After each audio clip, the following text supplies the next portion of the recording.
মা, হ্যাঁ, কি রান্না হয়েছে আজকে?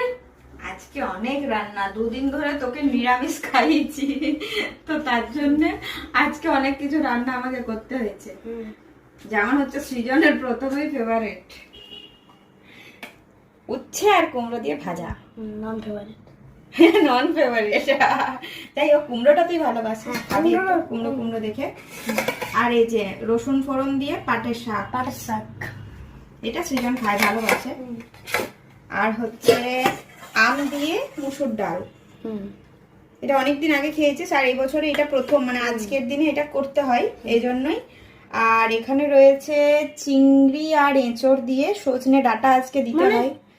এঁচড় চিংড়ি, এঁচড় চিংড়ি ঠিক, কিন্তু সজনে ডাঁটাটা ফাও আর কি। আর এখানে রয়েছে ঝিঙে আলু দিয়ে পোস্ত। এটা আমার সব থেকে ভালো। এটা তুমি টেস্ট করে নিয়েছো অলরেডি। এখানে রয়েছে রুই মাছের ঝাল সর্ষে দিয়ে, সেজন ভালোবাসে এটা নিশ্চয়ই। আর হচ্ছে স্যালাড।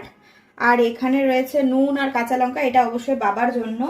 আর হ্যাঁ, আরেকটা জিনিস আছে, যেটা হচ্ছে আমার মা বানিয়ে দিয়েছিল যখন মা এসেছিল, তোমাদের সাথে সেটা শেয়ারও করা হয়নি। আর সৃজন অনেকদিন থেকেই বলে যে মা কুলের আচারটা দাও, তো সেই কুলের আচারটা আজকে রয়েছে, দাঁড়াও তোমাদেরকে দেখায়। তো এই যে এই হলো সেই কুলের আচারটা, এত দারুণ বানিয়েছে না মা, পুরো সেই কুলগুলো রসালো একদম। তো ভাবলাম যে আজকে আর চাটনি বানাবো না, লোভ লেগে যাচ্ছে, না খেতে বসছি। আচ্ছা চলো সৃজনকে খেতে দিয়ে দিই, ওর খিদে পেয়ে গেছে প্রচন্ড পরিমাণে। আজকে যেহেতু চৈত্র সংক্রান্তি, তো কিছু জিনিস করার তো নিয়ম রয়েছে, যেমন আজকে নিম বেগুনটা করতে হয়, কিন্তু আজকে সোমবার, সৃজনের জন্মবার।